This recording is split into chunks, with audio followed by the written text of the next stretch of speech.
Hey everybody, I'm going to go through question number 3 on the 2019 free response questions from last year's test.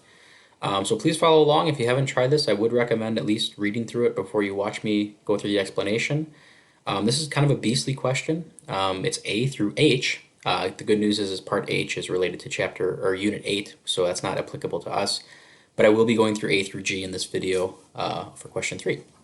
So here's the lay of the land. A student was given 50 milliliters of sodium carbonate with an unknown concentration. To determine that concentration, the student mixes it with an excess of 1 molar calcium nitrate, causing a precipitate to form, and then the balanced equation that they're using is shown below. So we have this aqueous salt solution, this aqueous salt solution. When you mix them together, you get a solid precipitate. Part A, write out the net ionic equation for the reaction that occurs when these two things are mixed. So what they want is for you to get rid of all the spectators, right? So aqueous salt, this dissociates. It's a strong electrolyte. Aqueous salt, this dissociates, strong electrolyte. Aqueous salt dissociates. So in other words, it should look something like this. So up top, I have the full ionic equation, okay? Complete ionic equation, rather. And the first salt is dissociated because it's aqueous. Same thing with the second, same thing with this product. But in reality, we have spectators. Sodium and nitrate show up on both sides unchanged. So then the net result here, or the answer to part A, should be this equation down below. Part B. In the diagram, the diagram below is incomplete. Draw the species needed to accurately represent the major ionic species remaining in solution after the reaction has been completed. This one is a little sneaky. We got to be very careful. You'll notice that in the beaker right now we have our precipitate. We have nitrate ions and we have sodium ions, but there are more nitrate ions than there are sodium. But that doesn't necessarily mean that that's wrong. Okay, hang with me for a second. We know that if everything was equal, right? If we had equal moles of this, equal moles of that, we should have equal moles of sodium and nitrate in our beaker when it's all said and done. But if you go back and read the intro, we don't have equal quantities of any of this stuff. We have an excess of the calcium nitrate. So in our beaker here, we see excess nitrate. Well, that kind of actually makes sense based upon the scenario we were given. But if we have excess calcium nitrate, we should not only have excess nitrate, we should also have some excess calcium ions, right? Because this is aqueous, and that'll dissociate. So what's missing here is we're missing calcium. So what they're looking for is at least a calcium ion there. Now in reality, it probably should just be one of them drawn in, because we have 1 sodium, 1 nitrate, 1 sodium, 1 nitrate. So that's the equal molar part. And then we have an excess of 2 nitrates. Well, the calcium nitrate comes in a 1:2 ratio, right? So if I have an excess of 2 nitrates, I should have an excess of 1 calcium. So this is all they want, a single calcium ion drawn in. Part C.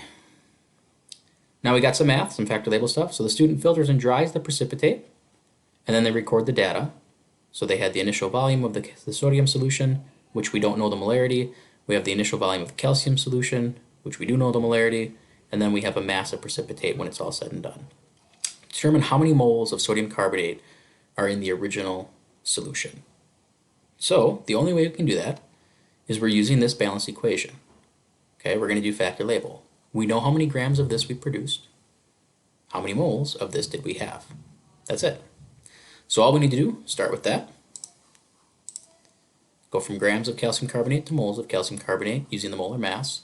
This molar mass was given to us in the problem. It is right there. Always use the numbers they give you. There's no need to look it up and calculate it out yourself. And then we just do the ratio. For every 1 mole of calcium carbonate produced, we must have used 1 mole of sodium carbonate in the original reaction, because this is a 1:1 ratio. And that's it. The final answer then should be 0.0093 moles of sodium carbonate. I'm using 2 sig figs. They gave me 2 sig figs. Again, if you use 3, perfectly fine. I think it's 0.00929 or something like that. All right, part D. The student realizes the precipitate was not completely dried and claims that as a result, The calculated molarity is too low. Do you agree with the student's claim? Justify your answer. So here's that justify your answer chunk again. This is a 2-point question. Okay, so do we agree with their claim? They're saying that if it wasn't completely dry, the molarity we calculate would be too low. Well, if it wasn't completely dry, this mass would be bigger, right? It would be greater. So as a result, when we do our calculation, we would calculate more moles of original sodium carbonate. So I think it's the exact opposite. Okay, here's what I have for my answer. If this precipitate wasn't completely dry, this would mean that the mass recorded is greater than it should be. As a result, the calculated moles would be greater than the actual amount. This means that the molarity of the sodium carbonate would be greater than it should be. I disagree with the student. So I'm this last sentence here, you can either make it your first statement or your last statement in your answer. But the idea there is that you want to clearly say whether you agree or disagree when they ask for it, right? Don't just give some long-winded explanation like I kind of did. Make it clear. Make it clear whether you agree or disagree, and then follow that up with justification. Okay, so my justification is using the math or referencing the math, and then I state that I disagree. Part E, after the precipitate forms and is filtered, the liquid that passed through the filter is tested to see if it can conduct electricity. What would be observed? Justify your answer. So what would we expect to happen, right? Well, the solution, if we filter this, right, this solution contains sodiums and nitrates. So, as we filter it, what's passing through is an aqueous salt solution that contains these ions. So, when we do that, it should absolutely 100% conduct electricity. Okay, any of those ions are strong conductors of electricity. Yeah, and that's all they want there. So I'm stating which ions are present, which is perfectly fine, and I think they did in their answer as well. Part F, we have a second experiment now, same sort of reaction, but they're taking a different angle on it, which is pretty common. AP likes to switch gears pretty quick sometimes in these questions. So they try to determine the molarity of the sodium carbonate using a different method. So when sodium carbonate actually dissolves in water, there's a side reaction that occurs. This carbonate ion hydrolyzes, don't worry about that word, into bicarbonate, or HCO3 1-, as shown by the following equation. This is equilibrium, and it has a K value. So the student decides to first determine the hydroxide solution, hydroxide concentration in that solution, and then use that result to calculate the concentration of carbonate.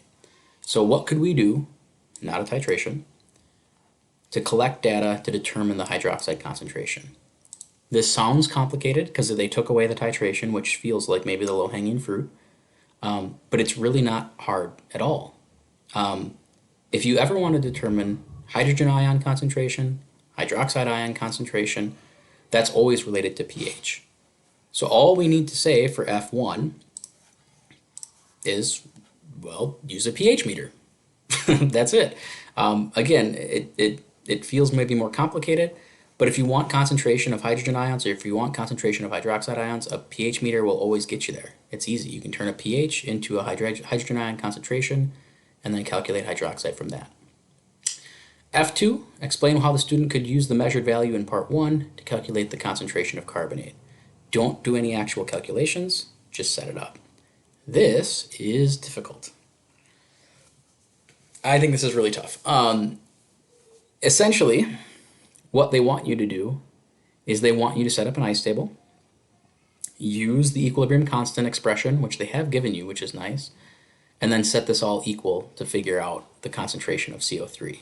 So the concentration of CO3 would be in the denominator right here, but we need to kind of contemplate and think about how this would work just with the numbers, right? So here's what I have. We would have some concentration of CO3 in the beginning. I don't know what that is. I wouldn't have any of the products. They would both start at 0. As this equilibrium shifts to the right, because again, there's nothing over here, so it has to move right, I would lose some value here. I would gain some value here. I'm using a second variable. This value of x is known. We know what that is. Again, we're not using real numbers, but from this first part, right, if we use the pH meter in the first part, we know what x is, because x is hydroxide concentration, which in turn means that we know what HCO3 1- is. So we know the value of x from the pH meter. What we don't know is the value of z. So all you would need to do is set up the equilibrium expression, okay, And we would then use the value of k that they gave us. We have x squared, that gets divided by z minus x, and again, that's taken from the equilibrium line of your ice table. We would know what x is. They don't give us that. We can't solve that, but in theory, if we had taken the pH from the pH meter, we would know this value, and we would just solve for z. That's complicated. It involves an ice table, it involves an equilibrium, it involves, setting up quite a bit. So that is, I think, one of the toughest questions that we've seen in these free response questions that I've gone over. G, in the original sodium carbonate, at equilibrium, is the concentration of HCO3 greater than, less than, or equal to the concentration of CO3? Justify your answer. So in this one, they're talking about this equation right here. Okay, they're talking about this equilibrium. And the question is when we reach equilibrium, would we expect the concentration of this to be higher or that to be higher? Well, it depends upon the constant, right? It depends upon whether this equilibrium favors this side or favors that side. But the number, the numerical value, tells us that. If the value of K is less than 1, like it is here, the reactant side is favored, meaning there should be greater concentrations of reactants than products. If the value of K is greater than 1, that means the product side is favored. So the concentration of the product side should be greater than the concentration of the reactant side. So in this question, because our K value is less than 1, the reactants are favored. What that means is we would expect the concentration of the CO3, the carbonate, to be greater than the HCO3 1 minus. So again, answer the question and then justify it, right? So the answer here is we would expect the HCO3 to be less than the CO3 because that's the way they phrased it, so we'll state it the same way they phrased it. And then the justification is that the K value is less than 1, reactant side is favored. So here's what I have for my answer if you just want to take a peek. And that's it. Question H is talking about buffers. Buffers is a Unit 8 concept, so that's not something you have to be concerned with. I'm going to go over some more free response questions later, so I'll post some more videos, but I hope this was helpful. Thanks, guys.